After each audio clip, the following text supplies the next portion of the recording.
The hallway floor was wet. The warning sign was right there. But Emma did not care. She walked fast in her expensive heels, gold bracelet, designer bag. Her friends followed behind her like a small army. At the end of the hallway, the school janitor, Mr. Luis, was mopping the floor. He was quiet, focused. His old shoes were worn out. His back was slightly bent. Emma stepped right into the wet area. Her heels slipped. She almost fell. Her coffee cup flew from her hand. Hot coffee splashed all over the clean floor and onto Mr. Luis's pants. Emma screamed, "Are you blind or what?" Every student in the hallway stopped. Silence. Mr. Luis froze. His hand shook. I am so sorry, miss. I will clean it, he said softly. Emma's eyes were full of anger. She looked at his uniform, at his old mop. Then she raised her voice even more. You ruined my new shoes. Do you even know how much they cost? People like you should not be near students. You're just trash. Her words cut the air like a knife. Her friends laughed. One of them whispered, "Say it louder, Emma." Mr. Luis looked down. A small photo slipped from his shirt pocket and fell on the wet floor. It was a picture of a young girl smiling. Emma stepped right on the photo with her heel. The paper got wet and muddy. Mr. Luis quickly bent down. His fingers shook as he picked it up. His eyes filled with tears, but he did not say anything. He only said, in a broken voice, "Sorry, miss. I will be more careful." Emma rolled her eyes. "Yeah, you better, or I'll tell the principal to fire you." She turned around and walked away with her friends, laughing. What Emma did not see was a small security camera in the corner of the ceiling. It recorded every single word, and the principal had already watched the video. If you were standing in that hallway, what would you do? The school was a fancy private school. Big glass windows, clean white walls, expensive cars in the parking lot every morning. Emma Reed was a spoiled daughter of a rich businessman. Her father, Mr. Reed, donated lots of money to the school, so teachers treated Emma carefully. Students envied her, and Emma knew it. That morning at breakfast, her father had said, "Emma, remember, today is important. There's a big event at school. Guests will be there. Don't cause any drama." Emma smirked. "Dad, relax. Everyone loves me." Her mom added, "You are the face of the school, sweetheart. You're giving the speech today about kindness and leadership." "Kindness?" Emma laughed. "Yeah, sure." Now, after the coffee scene in the hallway, the whole school was whispering. Did you see how she shouted at the janitor? She called him trash. I feel so bad for him. Mia, a quiet girl from a middle-class family, watched everything. Her heart hurt. When Emma walked past her, Mia said softly, "Emma, that was too much. You didn't have to talk like that." Emma turned to her. "Excuse me? Did I ask your opinion?" Mia's face turned red. "No, it wasn't right." Emma stepped closer. "You think you're better than me? You come to school by bus. I come in a Mercedes. Remember your place." Mia looked down. She had no answer. She could feel students watching. She wished she could disappear. At the end of the hall, Mr. Luis knelt on the floor, wiping coffee. His hand still shook. As he cleaned, he took out the wet photo again. It was of his daughter, Lily, around Emma's age. He whispered to himself, "Just a few more months, Lily. I will save enough. You can join the school. You will not feel small anymore." His eyes were shiny with tears, but he kept working. Later that day, the loudspeaker called, "Emma Reed, please come to the principal's office." Everyone heard it. Students looked at each other. "Uh-oh," one boy said. "Maybe it's about what she did to the janitor," Mia whispered. Emma rolled her eyes again. "Oh, please. They never punish me." But inside, she felt a small pinch of worry. She walked to the principal's office with her head held high. She knocked. "Come in." Principal Carter's voice was serious. She entered. Principal Carter sat behind his desk. Next to him sat her father, Mr. Reed.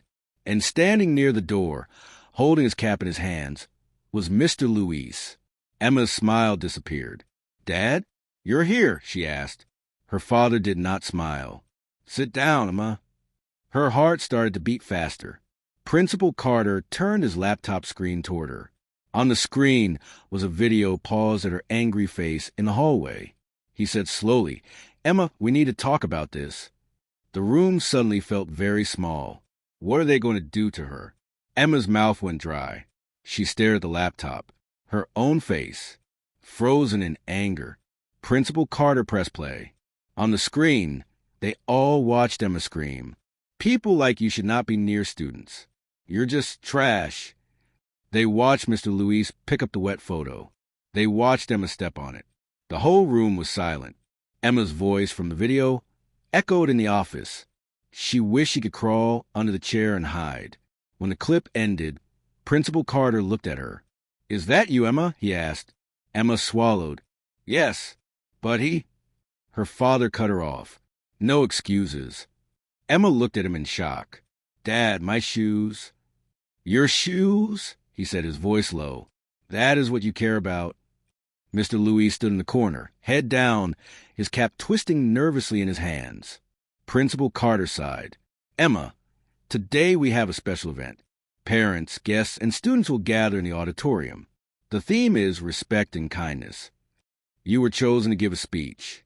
Do you see the problem now?" Emma felt sick. Her stomach hurt.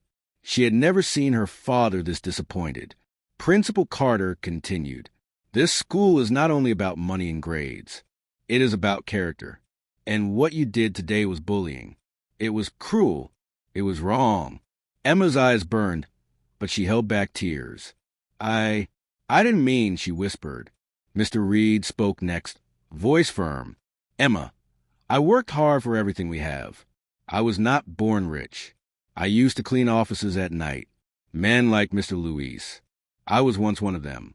And you talk to him like he is less than human?" Emma looked at her father in shock. She had never heard this part of his life. Mr. Luis slowly raised his eyes. He was surprised too. Principal Carter leaned forward. "Emma, there are two options. We can suspend you for bullying, or you can take responsibility in another way." Emma's heart pounded. "Another way?" she asked. "We are going to show this video at today's event," Principal Carter said. Emma's eyes widened. "What?" "You can't show this to everyone." Her father looked at her calmly. "They need to see, and you need to see. And there is more," Principal Carter added. "After the video, you will stand on stage, in front of the whole school, in front of guests, in front of your friends. You will apologize to Mr. Luis, publicly. Then, for the next 2 weeks, after school, you will work with him. You will help him clean. Learn what he does. Learn respect. If you refuse, you will be suspended, and your leadership role will be taken away." It felt like the floor dropped under her feet. Emma whispered, "You want me to be a janitor?" Mr. Luis quickly shook his head. "I don't want the girl to suffer," he said softly. "Maybe she was just angry. It's okay." Principal Carter looked at him with respect. "You are a kind man, Mr. Luis. But this is not about revenge. This is about learning." Mr. Reed looked at his daughter. "I agree with the principal," he said. "You will do this." Emma felt like crying. Her hands shook. Her voice was small now. "Dad, please, my friends will laugh at me." He answered, "Maybe they will, maybe they won't. But it is time you learn what real life is. This is the consequence of your actions." Tears filled her eyes. She nodded slowly. "Okay," she whispered. A few hours later, the whole school gathered in the auditorium. Bright lights, big stage, rows of students, teachers, parents, and guests. A large screen hung over the stage. Principal Carter walked up to the microphone. "Today," he began, "we talk about respect, not just in words, in actions." He pressed a button. The video started. The whole hall watched Emma shouting at Mr. Luis. They heard her call him trash. They saw his shaking hands. They saw his crushed photo. Gasps filled the room. Teachers looked shocked. Students whispered, "Wow, that's Emma." Mia covered her mouth, eyes wide. Emma sat in the front row. Her face burned with shame. Her heart beat fast. She wanted to run, but she stayed. When the video ended, Principal Carter said, "Now, I would like to invite Emma Reed and Mr. Louise to the stage." The lights fell hotter. Her legs felt heavy as she stood. Every eye in the room followed her. Mr. Louise walked slowly to the stage, too. He looked nervous, but calm. They stood side by side. A rich girl in a fancy dress, and a janitor in a simple uniform. The microphone was in front of Emma. Her hands shook as she grabbed it. What was she going to say? Would she actually change, or would she pretend? The hall was silent. Emma took a deep breath. Her voice trembled. I am ashamed of what you just saw," she began. "I thought being rich made me better than others. I thought I could say anything, and it wouldn't matter. But I was wrong."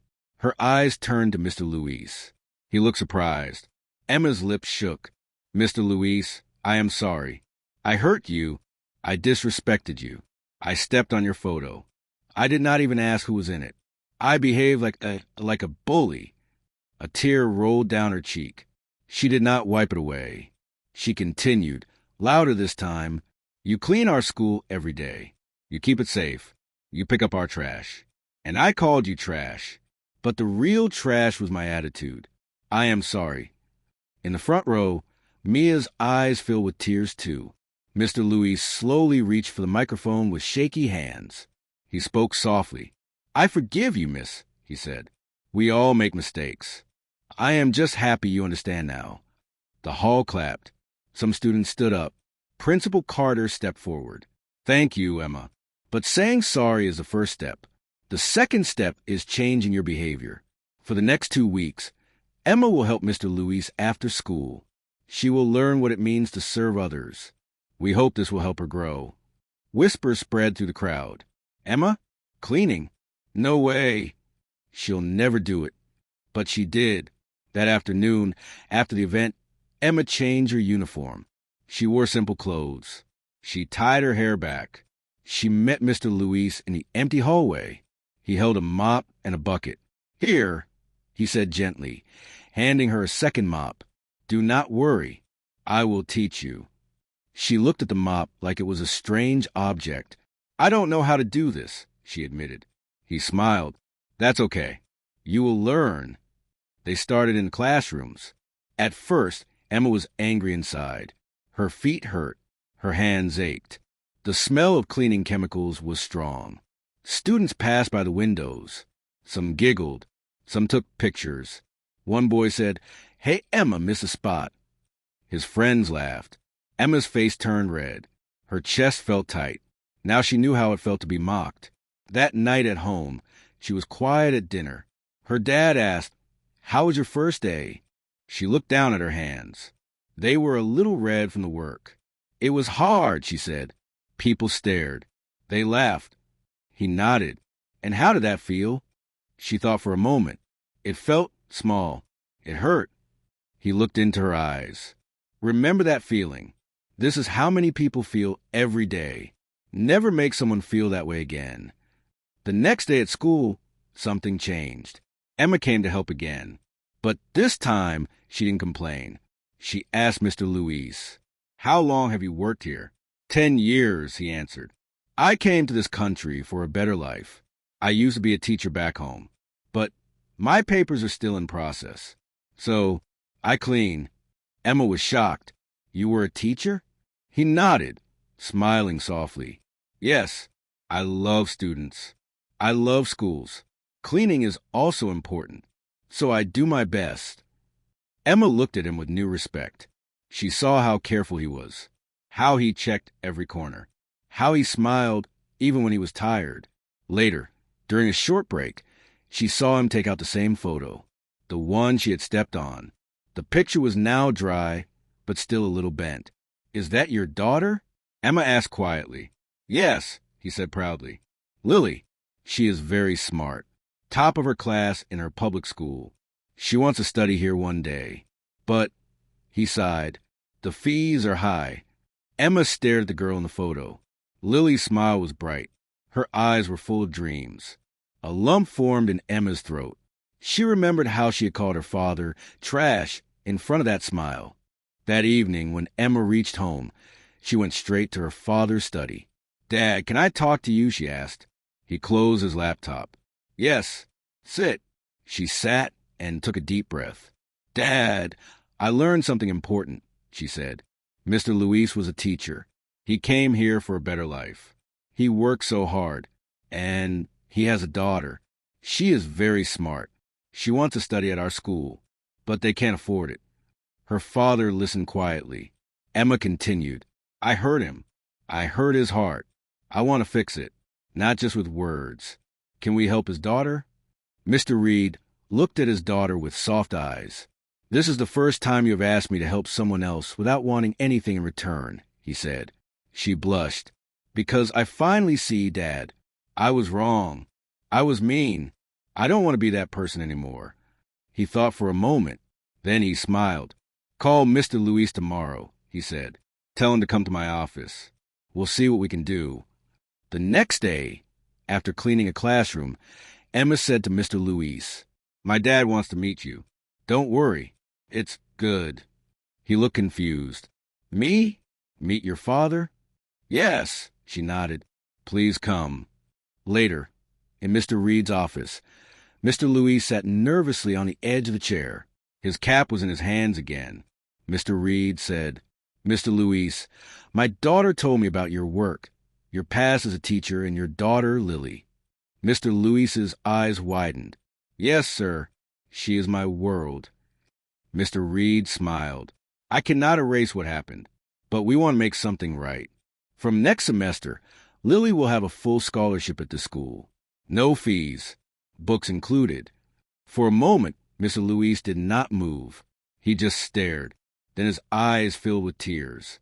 He covered his face with his hands. "Thank you, sir," he whispered. "You don't know what this means." He turned to Emma. "Thank you, miss." Emma shook her head. "No, don't call me miss. Call me Emma. And I'm the one who should thank you. You helped me see who I was, and who I don't want to be." When Lily joined the school some months later, she wore a simple uniform, but her smile was brighter than any rich girl's dress. Emma walked with her on the first day, holding her schedule. "Come on, Lily. I'll show you the library. You'll love it." Other students watched. "Is that the janitor's daughter? Wow. Emma is helping her. She really changed, huh?" Mia walked up to them. "Hey, Emma. Hey, Lily," she said, smiling. "Want to sit with us at lunch?" Emma smiled back. "Yeah, we like that." In the hallway, Mr. Luis wiped a small mark off the wall. He watched his daughter walk side by side with the girl who once called him trash. Now that same girl was her friend and protector. His eyes filled with happy tears. Sometimes, during breaks, Emma still helped him clean. Not because she had to, because she wanted to. "Need help with that?" she would ask, taking a broom. He would laugh softly. "I think I created a new assistant." Emma would answer, "No, you helped create a better person." In the end, karma did not just punish Emma. It changed her. Her cruel words came back to her on a big screen. Her shame was heavy, but that same moment opened her eyes, her heart, and her life. The janitor she insulted became her teacher, and his daughter became her friend. Money can buy shoes, cars, and school buildings, but it cannot buy a kind heart. Respect is not about who is rich or poor. It is about how you treat people who can do nothing for you.